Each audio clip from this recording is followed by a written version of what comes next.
Bonjour, bienvenue sur ce nouveau webinaire organisé par Rose Up Association en collaboration avec l'hôpital américain de Paris. Pour celles et ceux qui ne connaîtraient pas encore Rose Up Association, je vais prendre juste quelques minutes pour vous expliquer nos missions. Donc, nous avons trois missions. C'est d'informer, accompagner et défendre les droits des femmes touchées par tout type de cancer. Donc, j'insiste sur tout type de cancer. Je sais que c'est Octobre Rose et on s'appelle Rose Up, mais en fait, on traite de tous les cancers qui peuvent toucher les femmes. Donc, nous vous informons via le Rose Magazine qui vous retrouvez deux fois par an directement dans votre service d'oncologie ou dans votre boîte aux lettres si vous êtes adhérente de l'association. Vous pouvez retrouver tous les articles du magazine sur notre site internet rose-up.fr, mais également des contenus exclusifs, donc n'hésitez pas à vous y référer. Nous vous accompagnons via nos maisons Rose Up. Alors, nous en avons deux physiques, une à Paris et une à Bordeaux. Et nous avons ma maison Rose Up, qui est une maison virtuelle en ligne, mais vous avez également un accompagnement humain, où nous vous proposons des ateliers et des webinaires un peu comme celui d'aujourd'hui. Et enfin, nous défendons vos droits, puisque nous sommes habilités à le faire en tant qu'association de patients agréée par le ministère de la Santé. Et donc, nous agissons également un peu en coulisses pour vous permettre notamment de réduire le reste à charge qui, on sait, est assez pesant dans le cancer. Pour assurer ces trois missions, évidemment, on a besoin de vous. Donc, vous pouvez nous aider soit en faisant un don, soit en adhérant à notre association. C'est 30 euros par an. Donc, vous recevez directement les numéros de Rose Magazine chez vous. Vous avez accès à tous les ateliers qui sont proposés dans nos trois maisons. Et puis, vous nous permettez également de faire des actions de plaidoyer. Voilà, j'ai fini pour la présentation de l'association. Je vais me présenter, je m'appelle Émilie Groyer, je suis journaliste scientifique. Alors pourquoi scientifique? C'est parce que j'ai une formation scientifique. Et donc aujourd'hui, j'anime un webinaire sur la reconstruction mammaire immédiate. Et pour ça, j'ai avec moi un duo. Donc j'ai avec moi le docteur Ozil et le docteur Delomini. Je vous laisse chacune vous présenter. Je ne sais pas qui veut commencer. Allez, je Myriam, vas-y, commence. c'est toi qui Allez. commence. Donc moi, je suis le docteur Myriam Delomeni, donc je suis chirurgien spécialisé en cancer du sein. De base, j'ai une formation de chirurgie gynécologique et maintenant, je ne fais plus que de la chirurgie du cancer du sein. Alors, cancer du sein ou en tout cas chirurgie mammaire en règle générale, que ce soit des lésions bénignes, fort heureusement, ou des cancers du sein. Et donc, j'ai la chance d'opérer avec, quand on a besoin d'une reconstruction immédiate ou pas d'ailleurs, avec donc, le docteur Camille Ozil, qui est chirurgienne plasticienne. D'où le duo. Voilà, donc, moi, donc Camille Ozzy, je suis plasticienne et je fais essentiellement de la chirurgie mammaire, notamment dans le cadre de la reconstruction du sein dont on va parler, mais aussi donc en double équipe avec le docteur Delomine dans les plasties mammaires oncoplastiques. Donc, quand on va pas retirer complètement le sein, mais qu'on va le remodeler et on va combiner des méthodes de chirurgie plastique avec la chirurgie oncologique. Très bien. Alors, je rappelle aussi pour les personnes qui nous suivent via Zoom, si vous avez des questions à poser, vous pouvez les poser directement via l'onglet Q&R qui est en bas de l'écran et je les transmettrai au fur et à mesure. Pour commencer, on va essayer de définir de quoi on parle. On a une idée de ce qu'est la reconstruction mammaire, mais c'est quoi la reconstruction mammaire immédiate? Alors en fait, la reconstruction mammaire immédiate, c'est une reconstruction qu'on fait pendant le même temps que la mastectomie. Alors, on parle de traitement dit plutôt radical, à savoir une mastectomie totale. Ça peut aussi être, comme on disait, dans des cas où on peut garder le sein, conserver le sein, mais en devant faire des exérèses ou des résections qui sont très larges et on doit remodeler le sein d'une manière un peu particulière. Dans la majorité des cas, on fait tout pour garder le sein. Mhm. On a parfois, en tant que chirurgien cancérologue, besoin ou pas d'un chirurgien plasticien. Il y a des techniques, donc les fameuses techniques d'oncoplastie, qui sont inspirées des techniques de chirurgie esthétique. Parfois, on doit réduire le sein, faire des cicatrices de réduction mammaire ou des choses comme ça, ce qu'on appelle l'oncoplastie. On garde la glande mammaire, mais on a besoin d'enlever beaucoup plus au large que d'habitude et de faire des cicatrices, des techniques particulières qui déforment pas le sein. Nous, ce qui nous importe, c'est pas tellement la taille de la cicatrice. Parfois, c'est des cicatrices un peu plus grandes, mais en tout cas, le fait que le sein ait une jolie forme et qu'il soit bien remodelé. Donc ça, quand on peut faire ça, c'est génial.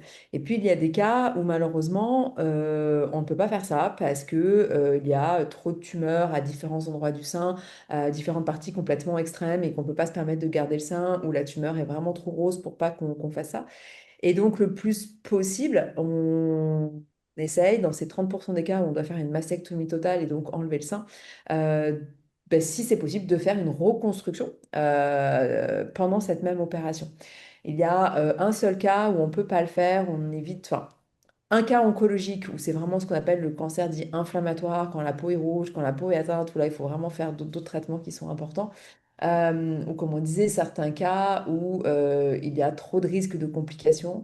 Un diabète important, une patiente qui fume beaucoup, où là on va éviter on essaye le plus possible, mais si on pense que les complications sont trop importantes, et ben dans ces cas-là, on propose plutôt une reconstruction dans un second temps, car il ne faut pas oublier qu'il y a aussi plus souvent des traitements à faire après cette chirurgie du cancer du sein, et qu'on ne veut pas retarder des traitements qui pourraient être importants, de type chimiothérapie ou hormonothérapie.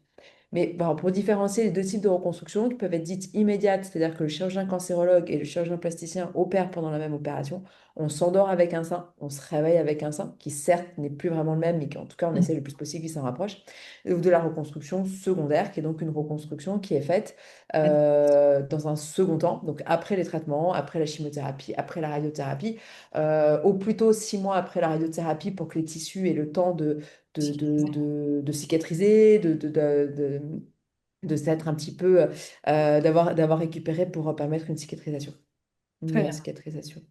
Donc, on a bien compris, c'est dans le même temps que la chirurgie. Si je reprends un peu, quand est-ce qu'on y a recours? Donc, c'est à la fois pour une mastectomie totale, mais aussi pour enfin juste entre guillemets, l'exérèse de la tumeur. Donc, c'est pas forcément lié qu'à une mastectomie totale, cette reconstruction. C'est pas forcément lié qu'à une mastectomie totale. Il y a des fois où on doit emporter une grande partie du sein, mais on peut se permettre de pas forcément tout emporter. Et donc, on a besoin d'une technique qui va combler cette perte de substance. Alors, ça peut être une technique d'un lambeau qui comble de manière partielle ou cette fameuse technique donc, d'oncoplastie qui sont des techniques vraiment inspirées de la chirurgie esthétique, donc avec des remolages un petit peu plus importants que d'habitude. Alors, vous avez commencé à aborder les contre-indications. Donc, si le sein est inflammatoire, est-ce qu'il y a d'autres contre-indications à la reconstruction mammaire immédiate? D'un point de vue cancérologique, il y a de moins en moins de contre-indications, à part il est vrai ce sein inflammatoire dont la peau est abîmée et est touchée par le cancer. Grâce maintenant, le docteur Rosy va nous en parler, grâce au fait qu'on puisse utiliser des lambeaux. C'est-à-dire que ce qui nous gêne pour éventuellement faire une reconstruction pendant la même opération, c'est que cette reconstruction empêche de faire les traitements ou que les traitements abîment la reconstruction. Donc, un motif oncologique, cancérologique qui nous empêche de faire une reconstruction immédiate, ça va être en effet cette partie dite inflammatoire. Et tout ce qui est en termes de traitement, ça va être par exemple des reconstructions qui ne pourraient pas supporter la radiothérapie ou qui seraient à risque de complications. Grâce à maintenant les nouvelles techniques de lambeaux qui utilisent les propres tissus des patientes, c'est vrai qu'on a de moins en moins de contre-indications par rapport à ça, parce qu'on sait qu'on peut faire une chimiothérapie en ayant une reconstruction. Et ce qui gêne le plus la reconstruction, c'est généralement la radiothérapie. Mhm. Et les reconstructions avec les propres tissus permettent de plus en plus de faire la radiothérapie sur cette reconstruction. On peut faire de la radiothérapie en ayant fait une reconstruction par prothèse mammaire. On sait que malheureusement, il y a beaucoup plus de risques de complications car il s'agit d'un matériel étranger et qu'un matériel étranger va beaucoup moins bien réagir à une agression extérieure. Mais il est vrai qu'on a beaucoup élargi de plus en plus ces indications-là en gardant ou en ne gardant pas le mamelon et l'aréole. Mhm. On sait qu'on peut le garder si la lésion est à distance, si la lésion est dite à moins d'1 centimètre du mamelon ou de l'aréole ou que la lésion envahisse ce mamelon et cette aréole. Dans ce cas-là, on l'enlève. Mais si le risque est faible d'envahissement du mamelon, on peut le garder. Si on juge qu'il y a trop de tumeurs ou trop de risque d'envahissement du mamelon, dans ce cas-là, on peut on peut l'enlever. Donc on parle de reconstruction mammaire immédiate avec conservation de l'étui cutané, c'est-à-dire qu'on garde la peau et plus ou moins conservation du mamelon. En fait, on garde l'étui extérieur, on garde la peau. Le chirurgien cancérologue enlève toute la partie interne Mhm. du sein, donc toute la glande. Et après, il faut reconstruire, remettre du volume. Et c'est là que le docteur Ozil, par exemple, intervient. Alors, je voulais juste revenir sur ces questions de traitement qui sont faits avant ou après la reconstruction. Juste revenir 2 secondes, il y a Agnès qui nous pose la question. Est-ce qu'il y a les traitements qui sont reçus avant la chirurgie, est-ce qu'il y en a qui contre-indiquent cette reconstruction immédiate? La chimiothérapie faite en préopératoire ne contre-indique pas de faire une reconstruction immédiate. Ça ne nous pose pas de souci. On attend après une chimiothérapie entre 3 et 4 semaines après la dernière séance que le système immunitaire est récupéré de sa fonction, que la patiente est également récupérée après la fatigue et les traitements. Donc la chimiothérapie ne contre-indique pas. Dans certains cas, alors il est très rare qu'on fasse de la radiothérapie en préopératoire, mais il peut arriver qu'une patiente fasse malheureusement une récidive de son cancer et qu'elle ait déjà eu la radiothérapie Ah plusieurs oui. années avant. Là, cette radiothérapie peut parfois nous compliquer un peu les choses pour la reconstruction. Un sein qui a déjà été irradié, sur lequel on fait une mastectomie, ça va a plus de fragilité en termes de cicatrisation, a plus de risque de nécrose.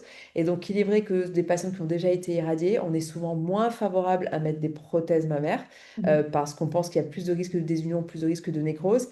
Donc, on va parfois moins autoriser la prothèse. Par contre, si on fait un lambeau dit autologue, donc avec les propres tissus de la patiente, généralement, ça nous pose beaucoup moins de problèmes. Alors, on sait qu'il y a plus de risques de complications, mais il est vrai qu'avec des tissus appartenant à la patiente, même s'il y a une désunion ou des complications, on est un peu plus serein parce que bah, c'est le corps, en fait, l'organisme qui va mieux récupérer. Donc, et il y a des cas où on fait une hormonothérapie, donc des comprimés en préopératoire, c'est pareil, c'est pas une contre-indication. La seule chose voilà, qui nous embête le plus, ça restera quand même le tabac, ça vraiment Ouais. en termes de traitement, donc plutôt la radiothérapie, et en termes de non-traitement, mais qui va être des facteurs extrinsèques aux patientes, c'est clairement le tabac et souvent le diabète aussi. Mais il est vrai que le tabac, beaucoup de plasticiens parfois, Camille pourra peut-être nous en dire un mot, acceptent pas trop de faire des reconstructions chez des patientes fumeuses. D'accord. Et donc pour les traitements qui seront donnés après la chirurgie, après la reconstruction, vous l'avez dit, c'est la radiothérapie et encore, ça dépend du type de reconstruction qui est Exactement, faite. tout à D'accord. fait. Bah, justement, on va rentrer dans le vif du sujet. Vous avez déjà cité quelques types de reconstruction. Docteur Ozil, est-ce que toutes les techniques de reconstruction mammaire qu'on peut faire à distance de la chirurgie peuvent être faites immédiatement pendant la chirurgie? Oui, ce sont exactement les mêmes techniques de reconstruction. Donc, les techniques de reconstruction mammaire classiques qu'on utilise en reconstruction secondaire, on va les présenter une par une ensuite. Donc, les prothèses, les lambeaux, le lipofilling. Ben, en fait, ces techniques-là, on peut les utiliser tout de suite. Donc, ce sont exactement les mêmes techniques avec des petites précautions qu'on va adapter effectivement au fait qu'on fait la reconstruction de manière immédiate. D'ailleurs, j'aime bien dire aux patientes quand même, quand on parle de reconstruction mammaire immédiate, ça laisse un petit peu entendre que en une seule opération, tout va être parfait. Et je préfère utiliser le terme de début de reconstruction immédiate parce qu'effectivement, on commence la reconstruction tout de suite, on gagne du temps, mais rassurer les patients sur le fait que c'est normal que le sein soit pas forcément parfait, qu'il soit pas forcément symétrique et que ça peut faire l'objet de d'interventions, on va dire, à distance pour rééquilibrer et finir la reconstruction. Mais en tout cas, les reconstructions utilisées pour reconstruire le volume du sein, parce qu'en fait, ça va être ça la problématique. Le chirurgien oncologue enlève la glande mammaire et nous, on va devoir trouver des solutions pour la remplacer à l'aide de différentes techniques et ce sont effectivement les mêmes. Alors avant de présenter ces techniques, puisque vous avez prévu des slides, je vais juste prendre la question d'Émilie. Elle nous dit, enfin, elle imagine que du coup, le temps de l'anesthésie générale est plus long que pour une chirurgie classique. Vous confirmez? J'imagine, Ben, parce que on additionne les deux temps, c'est ça. effectivement. Et alors, elle pose une question particulière. Avez-vous déjà effectué ce type de reconstruction chez une femme enceinte? Et dans le cas contraire, est-ce que cette technique pourrait être envisagée chez une femme enceinte?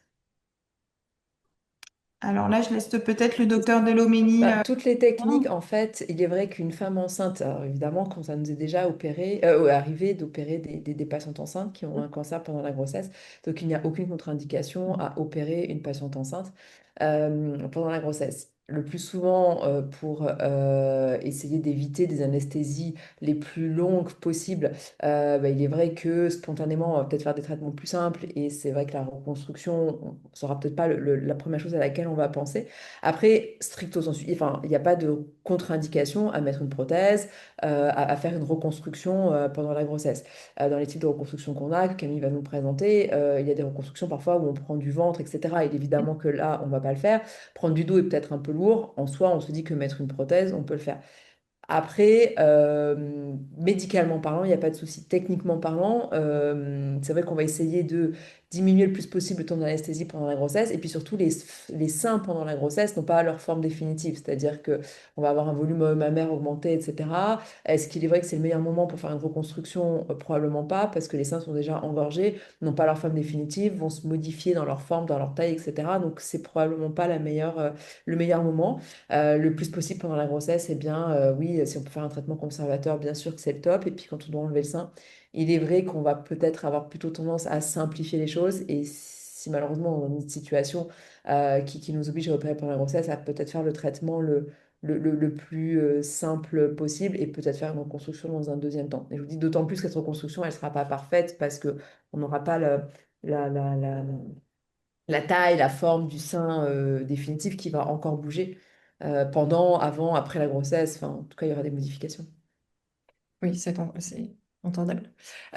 Du coup, je vais partager votre présentation, docteur Ozil. Est-ce que vous la voyez bien de votre côté? Oui. C'est bon pour vous? Et oui. Donc, du coup, alors, attendez, hop, je vais essayer de passer les Voilà, slides. donc j'avais fait quelques slides pour présenter donc les différentes technique de reconstruction classique, donc qui s'applique à la reconstruction mammaire immédiate. La première, c'est la reconstruction avec un implant. Il faut savoir que 80% des reconstructions du sein en France sont faites à l'aide d'implants mammaires à l'heure actuelle et 20% des reconstructions. Alors, c'est probablement des pourcentages qui ont tendance à évoluer parce que il y a encore quelques temps, c'était 100%, hein, c'était soit prothèse, soit grand dorsal plus prothèse. Donc il y avait toujours, enfin très très souvent un implant. Maintenant, il y a quand même les reconstructions autologues dont on va parler par la suite qui prennent de la place, mais c'est encore clairement la méthode la plus utilisée. Et on va utiliser des implants en gel de silicone qu'on va mettre en place au niveau du sein pendant l'intervention, soit devant, soit derrière le muscle pectoral, en fonction des cas. Donc voilà, on peut passer la slide suivante. La deuxième grande technique classique qui existe depuis quasiment un siècle, c'est la reconstruction avec ce qu'on appelle le lambeau de grand dorsal. C'est une technique qu'on va pouvoir utiliser quand la peau est abîmée, notamment des patientes qui ont déjà eu un traitement conservateur avec de la radiothérapie, par exemple, où on sait que la mastectomie risque de faire souffrir l'enveloppe cutanée et on n'est pas sûr d'avoir une cicatrisation parfaite, on va prélever de la peau et du muscle au niveau du dos, qu'on va faire pivoter au niveau du sein en gardant les vaisseaux qui nourrissent cette palette connectés au niveau de l'aisselle. C'est ce qu'on appelle un lambeau pédiculé. On verra que c'est la différence avec les lambeaux libres. Donc on fait glisser les tissus du dos vers le sein pour assurer une bonne cicatrisation. Alors parfois, les tissus se suffisent à eux-mêmes, c'est-à-dire quand la patiente a une bonne couche graisseuse au niveau du dos, on sent qu'on a un bon bourrelet dorsal, on va pouvoir, avec ces tissus, avoir un joli volume au niveau du sein et il va se suffire à lui-même, ou alors on injectera de la graisse dans les mois qui suivent. Soit ça va pas être tout à fait suffisant et parfois on peut combiner cette méthode avec l'ajout d'un implant, mais l'implant qui va être recouvert par du tissu bien vascularisé et ce qui va nous éviter de nous retrouver dans des situations difficiles au moment de la cicatrisation. La slide Ensuite, suivante. comment? Je passe la slide suivante. Oui, oui, oui. Ensuite, la reconstruction par DIEP. Alors, le DIEP, c'est la plus connue des reconstructions microchirurgicales, des reconstructions donc autologues, qui ne fait appel que au tissu de la patiente, mais microchirurgicales parce qu'en fait, on prélève les tissus à un endroit. Donc là, c'est la partie entre le nombril et le pubis, avec des vaisseaux qu'on va couper, artères et veines, pour venir les rebrancher au niveau du sein, parce qu'ils sont trop à distance pour qu'on puisse juste les déplacer. Donc, c'est des techniques microchirurgicales qui vont nécessiter deux chirurgiens et il y a plein de cousins, on va dire, à la reconstruction par DIEP en fonction de la morphologie de la patiente. On peut aussi prendre ces tissus, par exemple, à la racine de la cuisse. C'est une reconstruction par pape en fonction de là où la patiente présente un excès graisseux.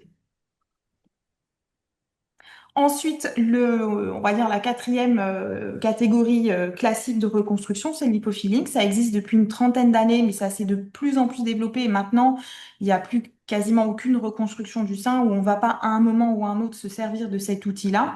Le principe va être très simple. On va aspirer de la graisse exactement comme dans une lipoaspiration esthétique, sauf qu'au lieu de jeter la graisse, on va la recueillir, on va la nettoyer et on va venir la réinjecter au niveau du sein. Donc parfois, on va se servir uniquement de cette méthode pour reconstruire tout le sein en plusieurs étapes, parce qu'on ne peut injecter qu'une certaine quantité de graisse à chaque fois. Donc c'est souvent plusieurs étapes et ça peut s'appliquer à la reconstruction immédiate, mais c'est aussi quelque chose qui va être très utile en reconstruction secondaire, notamment quand on a utilisé un implant, que la peau est un peu fine autour de l'implant et qu'on sent l'implant, et ben le fait d'ajouter de la graisse tout autour, ça va rendre le contour beaucoup plus régulier, beaucoup plus confortable. Donc c'est vraiment une méthode qui rend service à toutes les autres. Alors, je crois qu'on arrive au bout de la présentation. Je vais arrêter la présentation. Et donc pour ces méthodes où on utilise le tissu de la patiente ou ces cellules pour le lipofilling, la reconstruction évolue avec la patiente si elle prend du poids, par exemple, ou si elle perd Voilà. du poids. Le grand avantage des reconstructions autologues par rapport aux reconstructions par implant, c'est comme ils sont faits avec les tissus de la patiente, les cellules graisseuses vont réagir exactement de la même manière au niveau du sein que ce qu'elles auraient fait au niveau du ventre. Donc, si la patiente prend du poids, le sein va grossir. Si elle maigrit, le sein va maigrir. Et donc, ça va suivre les variations pondérales. Alors que l'implant va avoir un volume fixe dans le temps. Et ça arrive régulièrement. On sait que les implants ont une durée de vie limitée dans le temps, avec une durée de vie moyenne de l'ordre de 10 ans.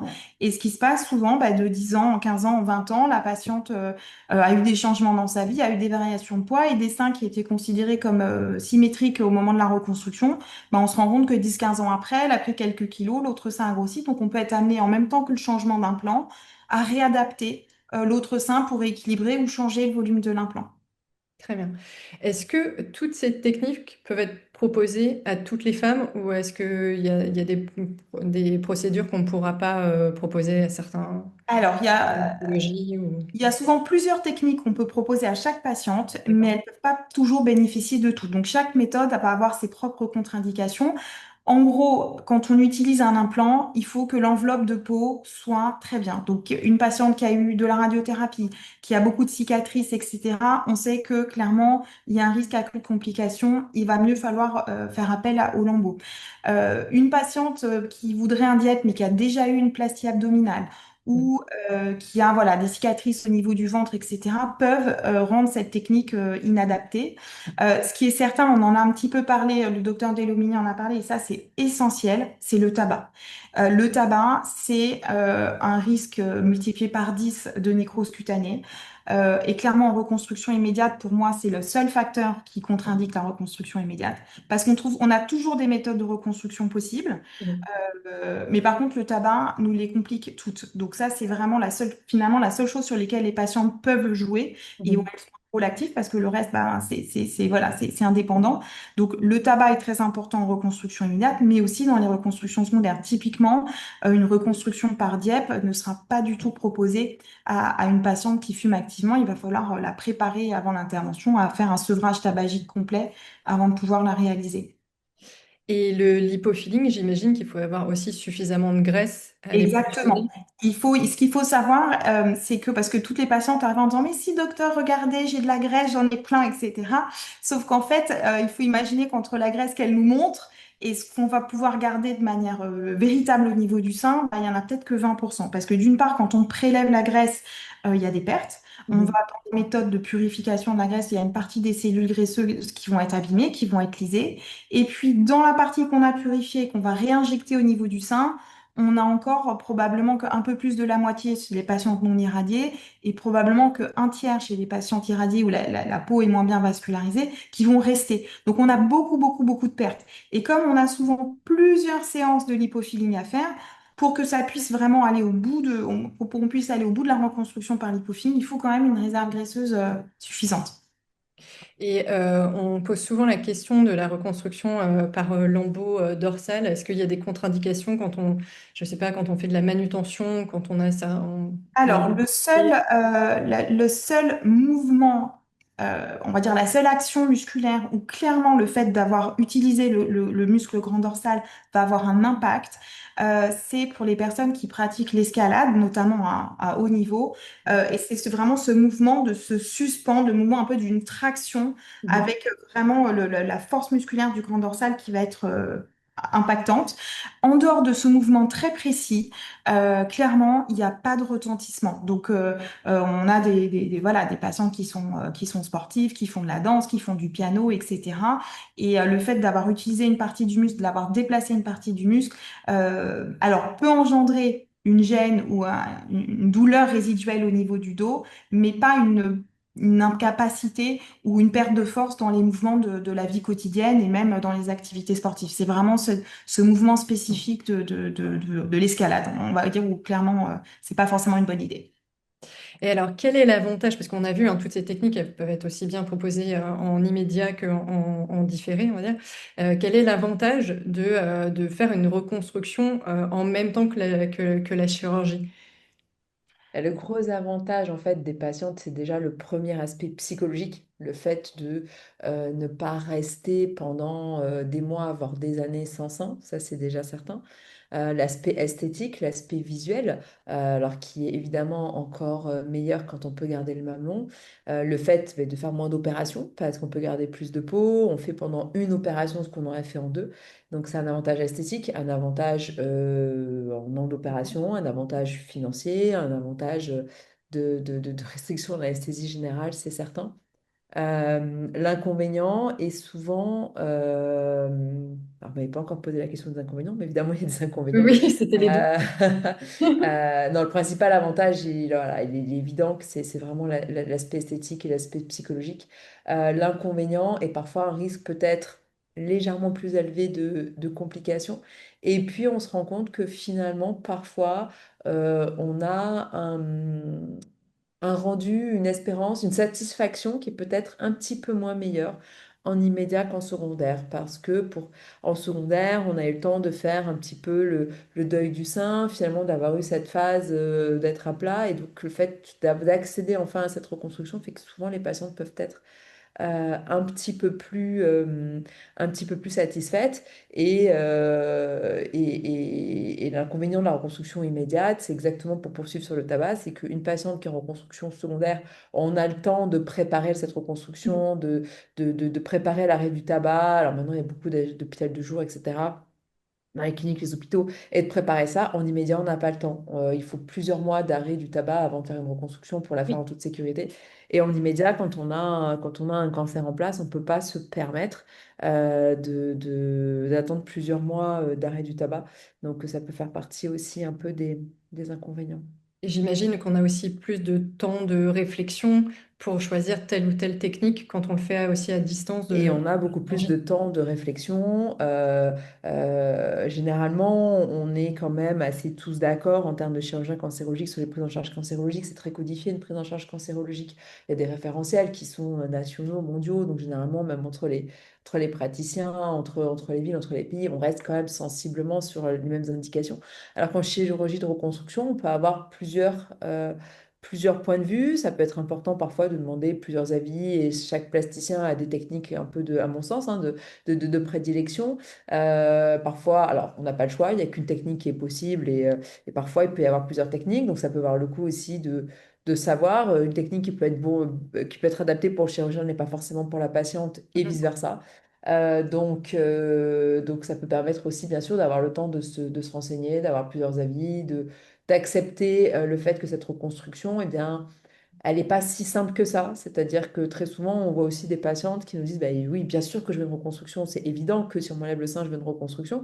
Alors, ça l'est en théorie, sauf qu'en pratique, on se rend bien compte qu'il y a des fois, c'est pas si évident que ça, que ce n'est pas qu'une seule opération, qu'il y a forcément soit un maté à l'étranger qui peut être inconfortable, soit des cicatrices ailleurs sur le corps parce qu'on a pris un lambeau, et que c'est un chemin, et que c'est alors, souvent je dis ça, mais peut-être que Camille, mais c'est vrai que les chirurgiens plasticiens qui font de l'esthétique et de la reconstruction, moi c'est vrai que je connais que la partie reconstruction et cancérologique, il faut bien différencier les deux choses, c'est-à-dire que faire une reconstruction, eh bien c'est plus compliqué à mon sens, alors je pense que Camille nous dira peut-être qu'est-ce qu'elle en pense, mais que parfois faire de la chirurgie esthétique où on a gardé du sein, on a de la glande mammaire, qui fait cette espèce de protection qu'on n'a plus du tout sur une reconstruction. Donc, il faut parfois pas se projeter sur la chirurgie des images, qu'on peut avoir un peu d'image de chirurgie Ouais, ouais. esthétique, de mise en place de prothèses esthétiques versus la reconstruction. Je sais pas ce que tu en Mhm. penses là-dessus, toi, Camille. Oui, mais j'ai très très souvent le cas en consultation pour des patients qui viennent dans le cadre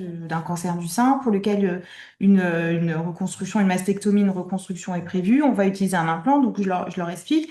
Elles disent, ah bah oui, moi j'ai des amis qui ont mis des implants, etc. Et sous prétexte qu'on entend le mot prothèse, voilà, elles font un parallèle tout de suite avec des amis qui ont pu avoir voilà, une mise en place de prothèse et je leur dis que ça n'a rien à voir, mais vraiment rien à voir. Le seul point commun, c'est qu'effectivement, on utilise un implant, mais que là, ce qui va tout changer, c'est le geste oncologique qui va fragiliser les tissus parce qu'on va raser l'enveloppe de peau pour pouvoir bien retirer la glande. On va fragiliser la vascularisation de la peau. On va diminuer ce matelassage de la prothèse parce qu'en chirurgie esthétique, souvent, la prothèse, on la sent pas forcément. Elle est bien enrobée dans de la graisse, dans de la glande. Alors que forcément, une patiente qui ressort d'une reconstruction immédiate par implant, elle va sentir la prothèse facilement parce que les tissus sont fins. Et alors, je les rassure en disant voilà, il y a des solutions derrière pour améliorer ça. Mais parfois, là, le fait d'utiliser prothèse, il y a un amalgame et clairement, on n'est pas du tout dans le même registre d'intervention au niveau des risques, au niveau des résultats. Et c'est important, effectivement, de bien faire la part des choses. Alors, je voulais juste préciser, on fait de temps en temps des webinaires qui sont complètement dédiés aux différentes techniques de reconstruction mammaire. On passe un peu plus de temps, donc je vous invite à les regarder en replay sur notre chaîne YouTube. J'ai aussi écrit un article qui décrit tous les types de reconstruction avec voilà, les avantages et inconvénients, si je puis dire, le nombre de cicatrices auxquelles on peut s'attendre, le nombre d'opérations qui sont nécessaires.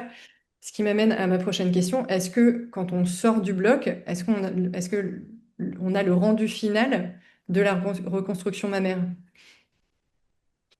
Non. Alors,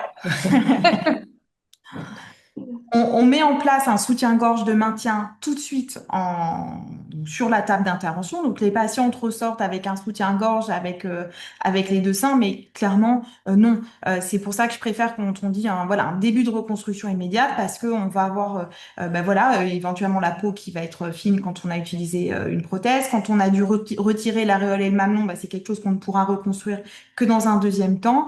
Et puis, tout ce qui va avoir trait à la symétrisation. C'est-à-dire que souvent dans la reconstruction, on va intervenir sur l'autre sein, s'il est trop gros, s'il est tombant, s'il est trop petit, pour venir l'harmoniser et rendre la poitrine la plus harmonieuse dans son ensemble. Et ça, parfois, c'est quelque chose qu'on fait tout de suite quand on sait qu'il va y avoir une très grosse asymétrie ou que la patiente est très inquiète sur l'idée d'avoir des seins très différents, même si c'est temporaire.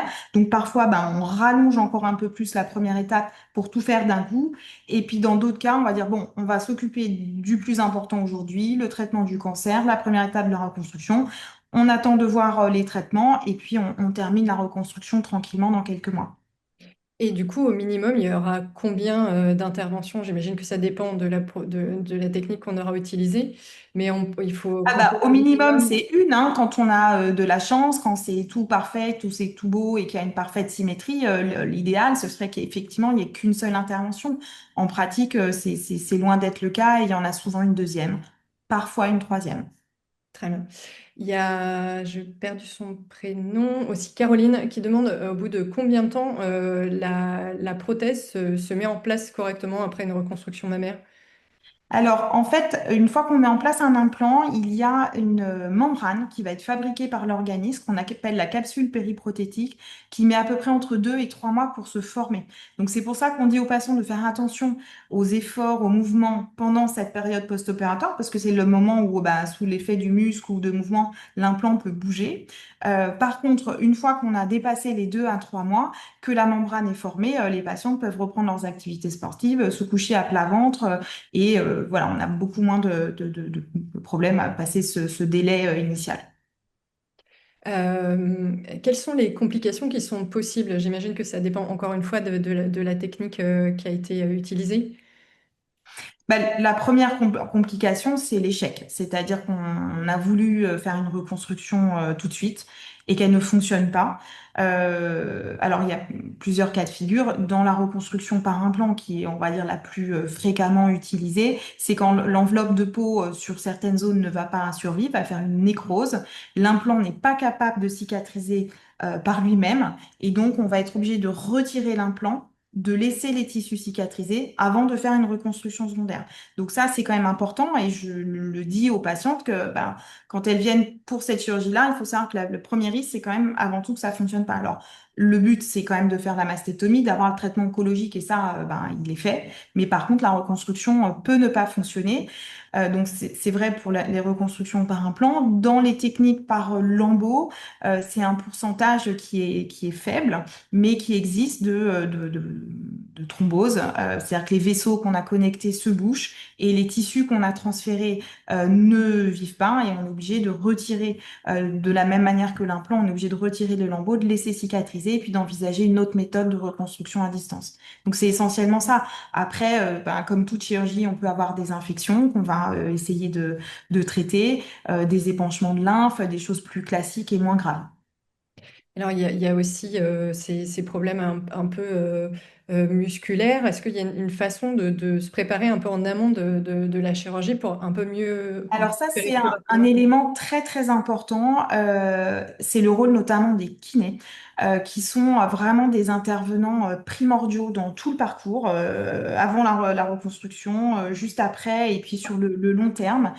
Alors, le problème de la reconstruction immédiate, c'est que c'est souvent quand même des chirurgies qui s'organisent vite, où les patientes enchaînent un peu les rendez-vous, l'oncologue, le chirurgien, etc. Et que du coup, bon, alors je leur rajoute la séance de préparation avec le kiné, et c'est pas toujours évident de trouver le kiné qui connaît bien dans la semaine, mais c'est évident que faire un bilan avec un kiné spécialisé dans la prise en charge du sein avant l'intervention, c'est l'idéal parce qu'il va pouvoir montrer des exercices de posture, quel mouvement on va pouvoir faire après, et c'est très utile. Et puis si ça n'a pas pu être fait avant, évidemment, ça peut être fait en post-opératoire assez rapidement pour venir masser, aider les tissus à bouger et récupérer une mobilité parfaite de l'épaule. Mais il y a des livres là-dessus, hein, notamment des livres très bien faits par les kinés qui justement donnent des petits exercices simples en préparation et puis en post-opératoire qui sont très utiles. Alors là, encore une fois, je vais un peu prêcher pour ma paroisse, mais depuis longtemps, on travaille avec Jocelyne Roland qui organise des ateliers avec nous justement pour mobiliser l'épaule, etc. Donc là encore, vous pouvez Que y faire apprendre. après un cancer du sein? C'est ça son livre et c'est le livre de chevet de toutes les patients. Voilà. C'est un très bon livre et en effet, c'est des exercices assez simples à mettre en place au quotidien, donc n'hésitez pas à vous y référer. Et elle On a même fait un petit livret aussi, donc après en post-opératoire sur le site du RKS, où il y a un petit livret qu'on essaie de donner aux patientes, en fait, avec un QR code où il y a tous les mouvements, les exercices, etc. Parce que c'est vrai que souvent, on ne sait pas trop quel mouvement faire, pas faire, et les patientes ont souvent pas trop commencé rapidement en ayant peur des cicatrices, etc. Donc, elles ont fait un petit livret, Jocelyne et toutes les kinés du RKS, top, ouais, Le RKS, c'est le réseau kiné du sein. Donc, c'est des kinés qui sont exactement. formés pour la prise en charge des femmes qui ont eu un cancer du sein. Donc, si vous cherchez un kiné, vous pouvez aller aussi sur ce site. Il me semble qu'il référence les kinés qui sont Mm. formés. Il y a pas mal de questions sur notamment Sandra qui se demande si le résultat ne nous satisfait pas, ou alors aussi dans le centre où j'étais, on m'a proposé que la prothèse mammaire. Est-ce que j'aurais moyen plus tard de retirer la prothèse pour faire une autre technique? Bien sûr. Et moi, je le dis souvent d'ailleurs aux patients qui sont, Myriam en parlait en disant que avant la reconstruction immédiate, il y a un temps de réflexion qui est assez court. Et les patientes sont un peu perdues parce qu'elles ont entendu parler de 50 méthodes de reconstruction. Elles ont peur de se tromper, de faire le mauvais choix. Et je leur dis, écoutez, la prothèse, ça se met, ça s'enlève. Ça permet de garder l'enveloppe de peau bien détendue. C'est ça qui va nous être utile et très utile. Et c'est tout l'intérêt de la reconstruction immédiate, c'est de garder l'enveloppe de peau. Donc, on met la prothèse. Si ça va pas, si il y a ben voilà que c'est pas confortable, que c'est pas joli, que c'est pas symétrique, voilà, ça vous aura permis de passer la première étape, de garder l'enveloppe de peau, puis de vous poser pour réfléchir à une chirurgie éventuellement plus lourde ou plus longue. Mais évidemment, une prothèse, ça s'enlève. Et ça se remplace par un DIEP, par du lipofilling, par toutes les autres méthodes. Et si on a commencé par le lambeau, là, j'imagine que c'est peut-être plus compliqué de... Alors, ça arrive, alors c'est très rare, mais ça arrive de mettre une prothèse en plus d'un lambeau quand si la patiente a maigri et qu'elle veut un volume plus important, ça arrive. J'ai déjà vu des poses d'implants sur des lambeaux. Euh, mais ça se remodèle aussi un lambeau, c'est-à-dire qu'on peut rajouter de la graisse, on peut en enlever, on peut retoucher les cicatrices. De manière générale, une patiente qui n'est pas satisfaite avec sa reconstruction, globalement, il y a toujours quelque chose à proposer qui va pas forcément tout changer, mais qui peut améliorer les choses. Donc rien n'est définitif, tout peut être ajusté. Je vais quand même prendre la question de Bassandi. Je suis désolée si j'écorche votre prénom. Elle est actuellement en chimiothérapie. Elle doit subir une mastectomie totale. On lui a proposé la reconstruction immédiate. Et du coup, suite à ce qu'on a dit, on est bien d'accord que la chimiothérapie n'a pas d'incidence sur le résultat de la reconstruction. Non, la chimiothérapie n'a pas vraiment d'incidence sur le résultat de la reconstruction. Alors, j'ai l'impression de mon expérience que le fait d'avoir une chimiothérapie en préopératoire, ça modifie quand même un petit peu les tissus. Mhm. Quand on opère, quand on est chirurgien, on a l'impression que les tissus sont un petit peu plus fibreux, un peu modifiés dans leur aspect. Mais ce n'est pas une contre-indication à la reconstruction. J'ai aussi l'impression que les patients qui ont des traitements en néoadjuvant, donc avant une chirurgie, parfois nous font un petit peu plus de lymphe, donc un peu plus de sérum, un petit peu plus de liquide qui se forme en post-opératoire. Mais à nouveau, ce n'est pas une contre-indication et il faut simplement attendre bien les 3 à 4 semaines, d'autant encore plus s'il y a un matériel étranger, type une prothèse, en post-chimiothérapie pour simplement que les globules blancs soient bien remontés et qu'il n'y ait pas de risque d'infection plus important parce qu'on vient de finir une chimiothérapie. Une patiente qui arrive en post-chimiothérapie un peu immunodéprimée ou du moins avec des globules blancs qui sont très bas, il faut faire attention sur le matériel étranger, mais en tout cas, il n'y a pas de contre-indication si on respecte toutes les bonnes conditions. Il y a Florence qui demande Et si... l'herceptine, je vous avais parlé de l'herceptine, et l'herceptine n'est pas la chimiothérapie, il y a un délai à respecter. Concernant la septine, on n'a pas trop de soucis. Pour faire une chirurgie après la septine, on arrête une semaine avant. Enfin, mais en tout cas, il y a pas de, on n'a pas vu de problème ou contre-indication par rapport à ce traitement-là avant une chirurgie et ou avec reconstruction. L'hormonothérapie non plus. Le tamoxifène, on préfère l'arrêter quand même au moins une quinzaine de jours avant la reconstruction parce qu'on pense que ça peut augmenter un peu plus le risque de thrombose. Et maintenant, alors l'immunothérapie et l'herceptine, en effet, thérapeutique ciblée, l'herceptine et l'immunothérapie, pareil, ne sont pas vraiment une contre-indication. L'immunothérapie, on l'arrête également avant. Et maintenant, les nouveaux traitements qu'on a pour les tumeurs dites hormonodépendantes et les anti-CDK, on préfère les arrêter aussi 3 semaines avant. Donc, en fait, il n'y a pas vraiment de contre-indication. Il faut simplement discuter entre le chirurgien et l'oncologue s'il y a des traitements, les précautions, quelles sont les précautions à prendre pour avoir des bons délais entre l'arrêt des traitements et la chirurgie. Et à chaque fois, c'est juste pour éviter des problèmes de cicatrisation, en fait. D'accord. Donc l'herceptine, c'est la thérapie ciblée dans les cancers du sein HER2+, si je... Exactement, oui, c'est ça. C'est la Euh, thérapie ciblée anti-HER2.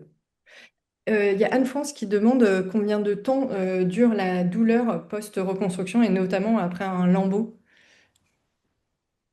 C'est variable en fonction des personnes. C'est très variable. Dans la majorité des cas, passé les 2, 3 mois post-opératoires, il n'y a plus normalement de douleur. Alors, ça peut être des sensations de tiraillement, etc. On sait que dans le lambeau de grand dorsal, on a un peu plus de cas de gêne chronique au niveau du dos. Il y a entre 10 et 20% des patientes après un grand dorsal qui, quand on les interroge, même plusieurs années après, qui peuvent ressentir une gêne. Alors, c'est plutôt une proportion qui a tendance à diminuer avec des techniques qui se sont affinées un petit peu avec le temps. Parfois, après des lambeaux abdominaux, des patients qui vont sentir une pesanteur ou une tension au niveau du ventre. Mais c'est vraiment très variable et la norme, c'est quand même voilà, qu'il n'y ait pas de douleur au bout de quelques mois avec une reprise des activités normales. D'accord, donc on doit alerter, enfin on doit être alerté si ça dure plus de 3 mois, en tout cas. Il y a Florence qui demande si le chirurgien se doit de proposer la reconstruction immédiate ou c'est pas une obligation, comme un chirurgien ne va pas forcément proposer tous les types de reconstruction. Je pense que c'est un gage de qualité, c'est-à-dire qu'être dans une équipe avec... Je pense que toute patiente qui doit subir une mastectomie doit avoir l'information de la possibilité ou non d'une reconstruction immédiate. En tout cas, qu'on lui ait posé la question. Dans certains cas, elle n'est pas possible, mais informé de pourquoi celle-ci n'est pas possible. Mais en tout cas, la raison ne doit pas être la non-accessibilité à un chirurgien plasticien ou un chirurgien gynéco qui fait cette reconstruction. Toute équipe, en tout cas, il est vrai que maintenant la chirurgie cancérologique est de plus en plus codifiée avec des seuils, avec des accréditations, avec des centres qui deviennent de plus en plus experts. Tout cancer, il est vrai, de plus en plus, hein, doit être traité dans un centre spécialisé dans son domaine. Tout centre qui fait de la chirurgie du cancer du sein doit proposer un accès à une reconstruction. Donc, tous les centres ne font pas toutes les techniques. Il y a des reconstructions, on parlait du DIEP, on parlait voilà, de reconstruction par lambeaux qui sont éminemment compliquées, techniques, qui demandent un apprentissage, qui demandent une formation. Mais en tout cas, donner l'information de ce qui est possible. euh, Il y a une et que la obligation patiente puisse d'information. choisir et donner une information. Alors, c'est ce qu'on utilise au quotidien, mais c'est vrai, cette information éclairée, et en tout cas, informer la patiente que c'est possible. Toutes les patientes ne font pas de reconstruction, Oui, toutes on les y patientes ne reviendra souhaitent aussi. pas Oui. une reconstruction. Oui. C'est pas obligatoire. Moi, je dis souvent aux patients, une reconstruction, c'est pas obligatoire. Mais en tout cas, il faut qu'elle ait l'information, qu'on lui dise, est-elle possible, oui ou non? Et si elle est possible, est-ce qu'elle est possible dans le centre ou sinon, peut-être aller voir ailleurs. Mais en tout cas, certaines patientes seront très bien sans reconstruction et finalement, ça seront plus confortables sans reconstruction. Moi, il y a beaucoup de patientes à qui je dis, mais écoutez, voilà, celle-ci n'est pas obligatoire. Les patientes se rendent compte que c'est compliqué, qu'elles veulent pas d'autres cicatrices, que finalement, bah, elles seront très heureuses sans reconstruction et souvent elles le sont. C'est jamais anodin de faire une reconstruction, ça je pense qu'il faut quand même en avoir conscience. Mais en tout cas qu'elle ait eu l'information pour avoir eu la possibilité de faire son choix. Ça c'est hyper important. Alors, vous parlez de reconstruction, il y a la reconstruction ne se fait pas forcément en volume. Par contre, on peut faire une reconstruction qu'on appelle à plat. Est-ce que vous pouvez nous en dire deux mots? Oui, alors ça, on en parle de plus en plus, en effet. Une reconstruction à plat, en fait, c'est une reconstruction sans redonner du volume, c'est-à-dire qu'on fait une mastectomie totale. Alors, la situation la plus fréquente, c'est l'image qu'on voit avec l'ablation du sein et du mamelon, où on a un thorax d'un côté qui est plat avec une cicatrice qui barre complètement le sein. Ça, c'est la technique de mastectomie la plus fréquente. Parfois, des patients qui ont un sein de petit volume, et on a la possibilité de garder le mamelon. On garde l'étui cutané et le mamelon et juste on enlève l'ensemble de la glande. Alors là, il faut imaginer que ça donne un côté d'étui cutané un petit peu rétracté, mais qui parfois réagit très très bien avec des séances de kinésithérapie qui détendent les tissus. Et finalement, si on a un petit volume mammaire, les patients sont aussi très contentes de ne pas avoir redonné du volume. Et donc, c'est vrai qu'on a cette discussion. Régulière, parfois de patients qui nous disent, mais je ne sais pas parce que j'ai pas de reconstruction en volume que je ne suis pas reconstruite, j'ai pour moi une reconstruction à plat. Et ce que je disais, et c'est vrai que je pense que Camille sera peut-être de mon avis, c'est que finalement, pour nous, c'est presque plus compliqué. On a l'impression que c'est simple. Mais beaucoup de patientes, quand au moment d'Octobre Rose ou pas, ou quand on discute avec nos patientes, qu'on fait des séances d'information, des webinaires, des tables rondes, j'ai eu souvent l'occasion de patientes qui m'ont dit, mais en fait, je voulais une reconstruction à plat et on ne m'a pas écouté et le chirurgien n'a pas compris et j'ai du volume parce que j'ai des bourrelets de peau, entre guillemets. Et ça, je trouve que c'est un message important de se dire qu'une reconstruction à plat, c'est pas si facile que ça. Et en fait, parfois, on peut avoir des irrégularités sur la peau, ces espèces de petites bourrelets, de petites oreilles. Parfois, on entend le terme d'oreille, qui sont des excroissances de peau à la partie interne et externe, enfin, à chaque extrémité de la cicatrice et que parfois, eh bien, c'est pas toujours évident d'avoir ce thorax qui est si plat, si lisse, et que si on a une anatomie avec des petits bourrelets de peau, etc., comme on a toutes, et qui est complètement normale, eh bien, parfois, ça peut ressortir et ça peut être visible. Et que cette reconstruction à plat, je pense que c'est aussi important de se dire que finalement, elle nécessite parfois moins d'opérations qu'une reconstruction avec du volume, mais pas toujours parce que on en fait un premier travail qui est de faire la mastectomie totale. Il y a des cas où c'est vraiment parfait, c'est bien lisse et c'est nickel. Et il y a des fois où on est parfois obligé de faire finalement plusieurs opérations pour aller rattraper ces petits bourrelets de peau qui sont excédentaires et que ce soit vraiment bien et confortable. Et que c'est pas toujours que la patiente n'a pas été écoutée, mais c'est juste que ça peut arriver que on soit Ça, c'est ça. finalement, en effet, c'est pour ça que beaucoup de patientes voulaient passer le message de se dire, c'est pas parce que je n'ai pas de reconstruction que je ne suis pas reconstruite, je suis reconstruite mais à plat. Et comme toute reconstruction, et ben en fait, cette reconstruction à plat peut parfois nécessiter plusieurs opérations pour, si on est gêné par ces petites excroissances de peau, etc., pour que ce soit bien confortable. Vous voulez compléter, docteur Ozil, là-dessus? Non, enfin, je suis tout à fait d'accord avec Myriam. Après, moi, je pense que je suis moins sollicitée pour des reconstructions à plat, dans le sens où les patients qui vont venir me voir pour une reconstruction, ça va être plus pour une reconstruction en volume. Alors, je pense que les chirurgiens oncologues qui font les mastectomies sont probablement beaucoup plus sollicités sur cette question-là. Malgré tout, ça m'est déjà arrivé et effectivement, c'est loin d'être facile. Le principe paraît très simple. On dit, mais comment c'est possible d'avoir une cicatrice complètement irrégulière?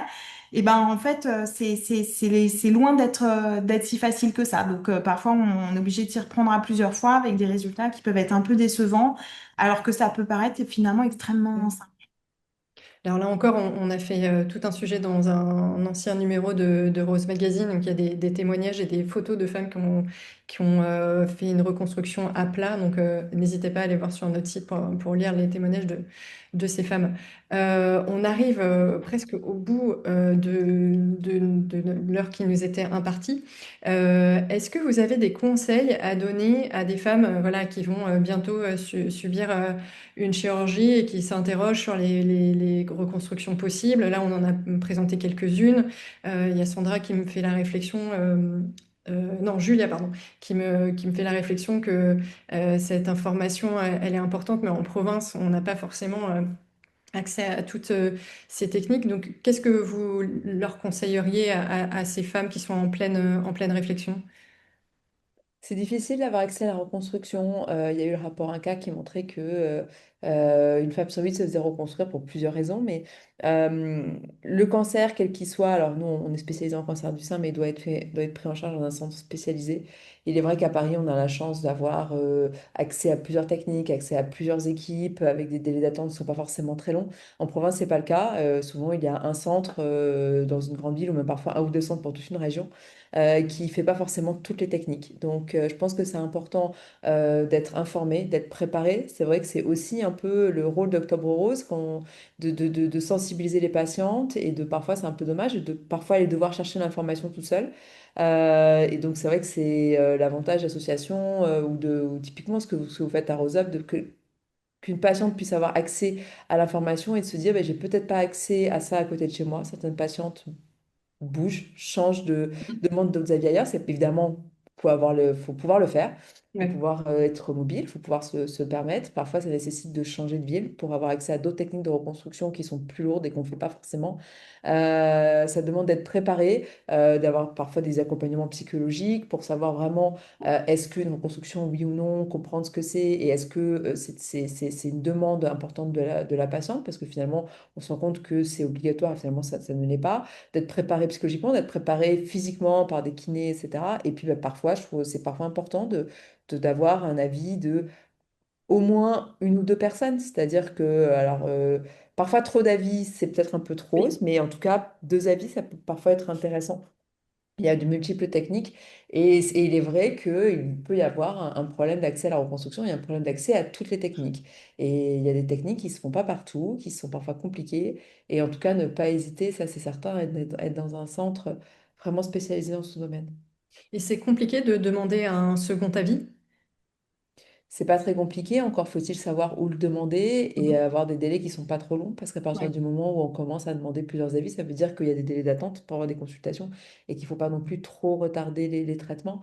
Si on est à Paris, c'est pas compliqué. Si on est dans des zones un petit peu plus désertées et qu'il y a 2 mois d'attente pour avoir un rendez-vous et qu'il y a que deux chirurgiens plasticiens, et ça peut être un peu plus compliqué. Et tous les Tu as centres. souvent, toi, Camille, des patientes qui viennent te voir pour des deuxièmes avis Oui, ou ça arrive? oui. Il y en a de temps en temps qui disent, ben voilà, j'ai une mastectomie, une reconstruction immédiate qui est prévue dans 15 jours, tout est allé très vite, j'ai peur de ne pas faire le bon choix. Et bon, la plupart du temps, moi, je conforte les patients dans le sens où ce qui leur a été proposé est souvent tout à fait, voilà, tout à fait raisonnable. Et puis, je les rassure aussi dans le fait que on peut tout à fait faire une première reconstruction, et notamment par un plan qui va pas ajouter des cicatrices ailleurs, en disant, bah voilà, là, c'est calé, c'est prévu, faites-le. Et puis, si ça se trouve, ça va être super. Et si ça l'est pas, il y a quand même des options derrière. Je pense que c'est sûr que ça va être plus compliqué pour des patients qui auraient des indications de notamment de l'embolie libre, hein, parce que c'est ça qui va être le plus difficile à trouver pour les techniques microchirurgicale ou pour trouver une place rapidement, ça va être un petit peu plus compliqué. Mais quand ça peut être fait rapidement dans un centre à côté, c'est super. Et si ça peut pas être fait tout de suite, la prothèse, elle fera très bien le job en attendant d'avoir sa place dans un centre qui propose les techniques microchirurgicales pour être remplacée. Donc parfois, voilà, il faut pas dramatiser la situation en se disant que voilà, qu'on s'est coupé des ponts et de manière irréversible parce que c'est rarement le cas. Je vais quand même prendre la question de Serena. Quand qu'on a eu une première reconstruction et parce que, par exemple, on a un BRCA, on doit aussi retirer le second sein, est-ce que la deuxième reconstruction doit forcément être faite avec la même technique que pour le premier sein? Alors, j'aurais tendance à dire quand même qu'on n'a jamais de résultat plus symétrique que quand on a fait la même chose des deux côtés, c'est-à-dire Mhm. la même chirurgie Ah, et la logique. même reconstruction. Parce que quand on fait la mastectomie d'un côté puis une symétrisation de l'autre, bah, on a forcément des asymétries. Et finalement, ben oui, je pense que c'est le plus logique, c'est quand même de faire le même geste des deux côtés pour avoir la meilleure symétrie. Très bien. Bon, ben, on arrive à la fin de notre heure. Est-ce que vous voulez conclure? Vous avez déjà un peu conclu. Est-ce que vous avez une dernière chose à ajouter?